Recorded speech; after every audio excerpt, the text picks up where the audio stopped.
Je m'appelle Camille Prieur. Et moi, Vincent Malgras. Et c'est parti.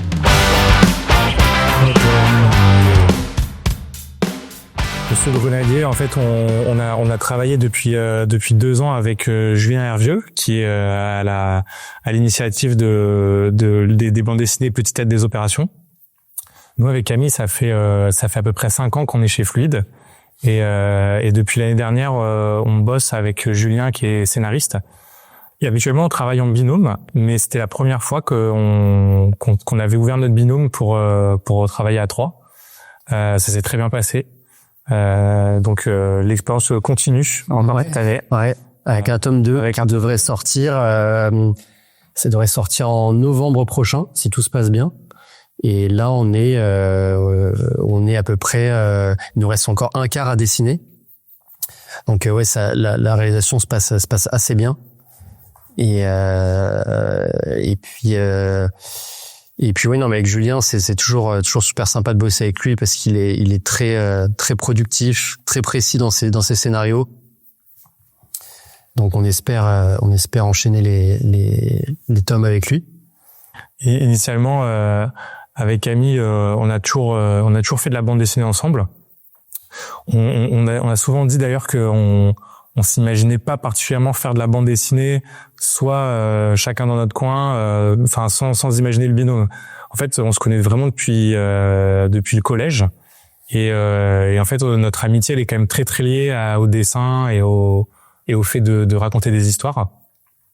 Et ce qui a commencé comme des dessins dans des coins de page d'agenda, c'est devenu vraiment notre métier quoi à part entière. Et c'est vraiment aussi lié à Flux Glacial d'une certaine manière parce que on a toujours fait des petites histoires d'humour, c'était vraiment le truc qui nous plaisait. Et très souvent quand on présentait notre travail à des amis, aux gens autour de nous, ils nous disaient mais il faudrait que vous tapiez à la porte de Flux Glacial, c'est vraiment l'esprit. Ouais. Et nous en fait on le faisait pas. On n'allait pas du tout voir Flux Glacial, on était non bof, je vois pas trop le lien. Et finalement plusieurs années après, on s'est dit on a envoyé une bouteille à la mer en fait. J'ai trouvé je crois le mail sur LinkedIn de Jean-Christophe Delpierre, l'ancien rédacteur en chef. C'était sur LinkedIn que tu l'as trouvé. Oui. C'était les pattes, c'était si vraiment. Et puis même après coup, Jean-Christophe m'avait dit c'est un mail que je n'utilisais plus. Ah oui. Voilà, donc vraiment la bouteille à la mer absolue. Ouais. On a envoyé des histoires qu'on faisait, C'était une parodie sur Astérix. C'est ça. Voilà. C'était Astérix le Texan. Ouais. C'était c'était Astérix en mode western. Astérix et Obélix, les. C'était quelque chose. Et n'empêche que ça lui avait bien plu. Hein. Ouais. C'est ça qui lui a plu. Après, du coup, on s'est rencontrés. Donc on était en 2019, je crois. Et donc progressivement. Alors au début, on a fait des petites histoires courtes dans le magazine. Et très vite, on a eu une mission capitale. C'était le dessin d'abonnement. En gros, le dessin d'abonnement, dans chaque numéro de Flux Glacial, il y a toujours un dessin avec un bulletin d'abonnement pour se réabonner, pour les gens qui sont pas abonnés, pour s'abonner, et avec une petite blague. Et donc JC, donc Jean-Christophe, le rédacteur en chef, nous dit les gars, j'ai une super idée, on va faire un jeu de mots. C'est qu'en fait les abonnés, ils ont une réduc. Donc en fait, le jeu de mots, c'est la réduc et la réduc. C'est très fort comme on peut. Voilà, donc en fait là on est vraiment dans l'esprit Flux Glacial à 100%, et il va dire les gars, j'ai besoin de vous pour un dessin ou 2 dessins peut-être avec un jeu de mots autour de la réduc. On réfléchit, on en trouve 1, on en trouve 2. On réfléchit beaucoup parce que c'est quand même costaud. Et donc on fait ces 2 premiers dessins. Et ensuite, Jean-Christophe va dire les gars, si vous avez encore une idée autour de ce jeu de mots, moi je crois que je suis arrivé au bout du délire, mais si vous avez encore une idée, je suis preneur d'un autre dessin. Alors, on se creuse un peu la tête et tout, on en trouve un autre. Et finalement, c'est quasiment 30 dessins qu'on a fait. Une trentaine sur exactement la même blague. C'est ça. Qui se sont répétés les mois après mois. Ouais. Et à chaque fois, on disait non, cette fois c'est la fin, cette fois on n'y arrivera pas. Là, on a fait le tour du sujet. Et non, on trouvait quand même encore un truc à dire sur la réduc. Donc là, c'était vraiment genre un exercice absurde qui nous a poussé dans nos dernières limites. Voilà, on est allé au bout de ça. Et d'une certaine manière, c'est une sorte de bizutage. On a montré qu'on a fait nos preuves et derrière on a enchaîné du coup avec un album. Ouais, puis ça nous a appris à faire un gag en une case, ouais. Ce qui n'était pas forcément un exercice qu'on avait fait dans le passé. C'était assez formateur. Donc on peut vraiment dire que Fluide nous a taillé quoi, nous a formé, nous a à la dure quoi, vraiment. Ouais, c'est vraiment ça quoi. Et donc derrière on fait notre premier album, donc là juste Camille et moi, donc Prière et Malgras, c'est des petites parodies, pas vraiment de la parodie, mais des histoires d'humour autour de la Grèce antique et plus particulièrement de Sparte. L'album s'appelle Sparte Attack.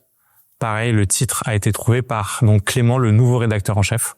Quoi, on sent une sorte de filiation quand même dans les rédacteurs en chef et les jeux de mots. Et du coup, plus récemment, on enchaîne avec Napoléon, le petit aide des opérations, qui sont là cette fois des anecdotes bien réelles. Jusqu'à présent, on n'avait jamais fait des anecdotes réelles, mais bien sûr toujours à la sauce Fluide Glacial, donc avec des gags, avec des conneries, mais cette fois c'est vrai. Et donc, comme on disait au début, c'est la première fois ça dépend est-ce qu'on compte qu'on travaille ensemble au collège, si on veut dire notre ancienneté de travail. Ouais, bah c'est ça. Oui, on fait des BD ensemble depuis l'âge de 13 ans. Ouais, 13 ans. Nos premières BD, c'était des BD sur Star Wars. Qu'on a toujours d'ailleurs et que peut-être un jour on montrera aux lecteurs de Fluide. C'est ça. Mais je sais pas s'ils sont prêts et nous aussi si on est prêts à ce genre de dossier. Donc on va dire mais on va peut-être être déclassifié un jour. C'est ça, ouais. On va dire 20 ans de carrière officieuse et 10 ans de carrière professionnelle, quoi. Ouais, c'est ça. De 2005 à 2015, c'est des agendas, des petites conneries entre nous, et à partir de 2015, on se dit allez là, on y va sérieusement, on démarche des éditeurs, on faisait des projets plus sérieux. Mais c'est en fait avec la BD d'humour, il faut être quand même très très sérieux. C'est ça qui en fait c'est pas parce que c'est drôle que c'est très précis. Hein. Voilà, c'est ça, il y a quand même de la précision. Et donc tout ça pour dire que voilà, c'est l'année dernière qu'on ouvre notre binôme pour la première fois avec un autre scénariste, en l'occurrence Julien, et l'expérience se passe bien. Donc est-ce qu'à l'avenir on va continuer à ouvrir notre binôme? La question est quand même ouverte, hein, parce que c'est pas trop. Non, mais après ça dépendra surtout des projets. Avec Julien, le feeling est extrêmement bien passé. Mais c'est vrai que bon, ça aurait pu ne pas bien se passer. Là, on a eu de la chance, ça s'est bien passé. Mais dans le futur, ouais, pourquoi pas avec d'autres personnes. Globalement, le feeling qu'on a avec les équipes de Fluide Glacial et tout, ça reste quand même. Enfin, on s'entend bien avec tout le monde. Ça reste vraiment un truc. On s'imagine bien, ouais, continuer, travailler encore. Ouais, c'est sûr.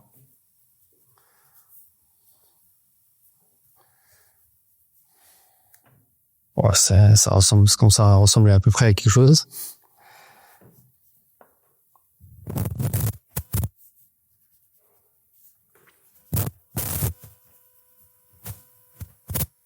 Ce qui est pas mal aussi, c'est que faut pas sous-estimer dans un binôme, pendant les séances de dédicace, il y a toujours ce moment où le dessinateur est hyper concentré parce qu'il dessine. Mais en face, il y a quand même une personne qui attend sa dédicace. Ça peut être très long. Mais quand il y a un binôme, il y a toujours au moins quelqu'un en backup pour faire la conversation. Donc, alors nous, on dédicace à 4 mains en général. On se passe comme ça la parole. Donc il y a un premier dessin, ensuite une autre personne qui fait la conversation. Est-ce que la famille tout va bien? Oui, super. Est-ce que on est lavé Luc? Oui, excellent. Et après on change de main. C'est l'autre dessinateur et hop. Ça reprend comme ça. Il n'y a pas de temps mort. Un dessinateur tout seul est obligé de faire les deux en même temps. Ouais. C'est un exercice vraiment compliqué.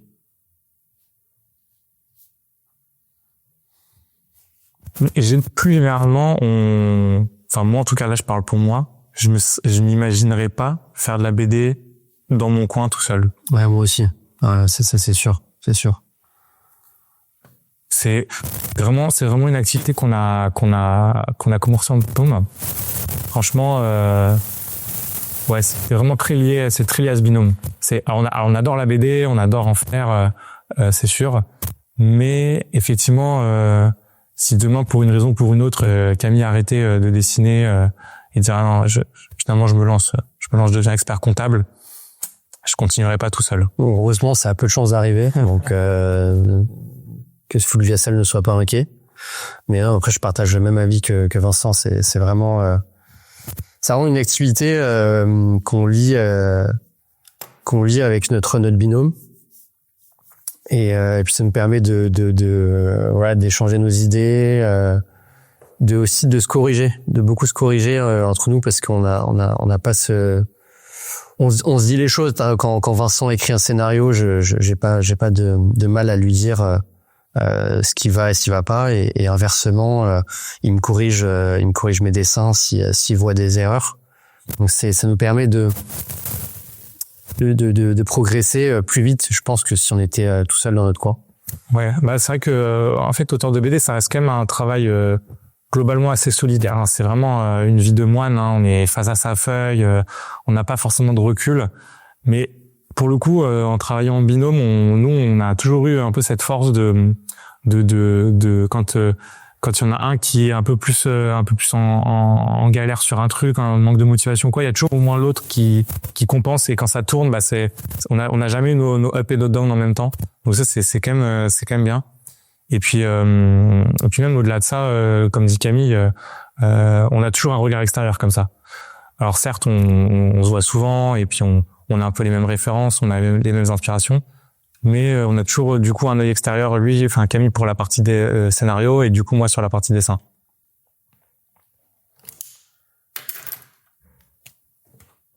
Je pense pas dans la couleur quand même. Non, je pense pas. Non, et puis il y a pas. Non, je vais pas me lancer dans ce bourbier. Après, je peux toujours mettre des petites valeurs. Hein. Tu vois. Non, mais ça devrait aller comme ça. Ça devrait aller. Voilà, un beau grenadier. Qu'on va mettre des petites confitis, parce que c'est quand même la fête pour les 50 ans. Hop. Et ça sera bon. Et après, on va faire une petite signature.